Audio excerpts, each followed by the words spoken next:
All right, we're gonna make a video on the forward path today, the Iron Banner auto rifle. And as I was playing in Rumble, I started to realize something. 600 autos are not good anymore. There's no point in going after them unless you want to just get a god roll and put it in your vault. God roll for this gun you're gonna want to get is dynamic sway Eye of the Storm. You can also get dynamic sway multi kill clip, and then you want like range stuff as usual. Also stability works as well. This gun's recoil isn't that bad. It's pretty manageable, especially with these two perks.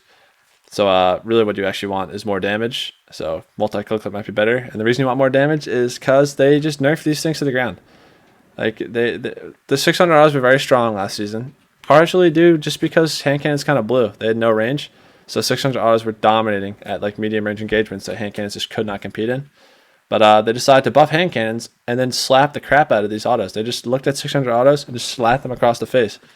They're just like, oh, you're decent? Oh, let's go from 26 damage down to like 23 or 22 to the head. It's like, was that really necessary? Because now they can't, not only can they not compete against 120s at all range-wise, they can't compete against them time to kill-wise either. So, like, you essentially took an archetype and just farted in it. You just pooped in a diaper, wrapped it around their face, and just threw them away. It's just like this very unnecessary decision. 600 were absolutely strong, and at the time I thought they needed a nerf, because I didn't expect them to buff hand cannons. But they buffed hand cannons, so why did they get nerfed? You could almost not even touch these. I think what they wanted to do, and it's pretty clear, they nerfed the damage so they could make high resilience benefit more, because you still get kill at the same time to kill that they used to kill at if you're really low resilience. And obviously, like the whole balancing thing they did for this season for Beyond Light was to make resilience a more viable slot or a spec to spec into. And it succeeded in that way, but at the same time, you just ruined the guns now. They're absolutely terrible. And not only that, these are still like probably equally as good as the rest of the autos in the game. So like autos themselves are just completely unviable again. They were like kind of barely viable like competitively last season, like really competitively, because hand cannons still have that shoulder peaking value that you can't match with an auto. But like they were easier to use than hand cannons, so like worse players could succeed with them, and that was a good thing.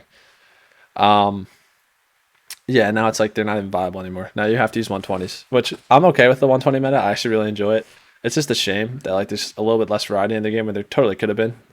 They could have just nerfed like the headshot damage down to like 24 maybe, or 25-ish. Or maybe do like 24.3 or something, so like only 9 and 10 resilience survive or some weird crap like that. I don't know what the math actually is. But some sort of goofy thing like that to benefit the high resiliences. I don't know why they decided to nerf them this hard. This is outrageous how bad they are now. They're just not really usable. This gun has really good recoil and good stats, but it doesn't have enough range. Well, it has a good amount of range, but it doesn't have damage. So it doesn't matter how good its stats are if it can't kill people fast enough, which is just really unfortunate to see. I still did good in the background gameplay, but I'm just disappointed. Overall, the changes were good this season that they made to weapons. Shotguns are running a little bit rampant now just because snipers got nerfed a little bit, but I like the nerf that came to snipers. I think it was well deserved and well needed. They were kind of busted, way too easy to use, and now obviously they're not. So that's a good thing. And stasis is countering shotgunners to a certain degree, to a large degree actually, but it's also countering everything else in the game at the expense of everyone having fun. So yeah, that's my thoughts on auto rifles on the forward path. But that's the god roll right there.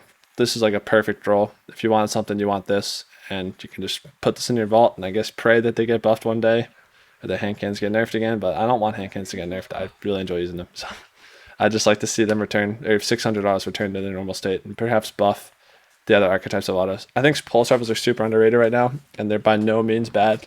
Just no one's using them. Like Stranger's rifle is extremely strong, and Cold Denial and stuff like that are still really good. So people should definitely try those out over hand cannons. They still work and compete very well. But scout rifles, SMGs are struggling because of stasis. Sidearms are good on controller, but not on PC really. But now we're getting into all the other archetypes of weapons, so we don't need to do that. But that's the vid. Just malding about the forward path and 600 autos being nerfed in general. Thought it was a bad decision. Just took another gun out of the weapon economy for no reason. Not weapon economy, like weapon sandbox. But that's it. Hope you enjoy the background gameplay and be screaming. So that's it. Thank you.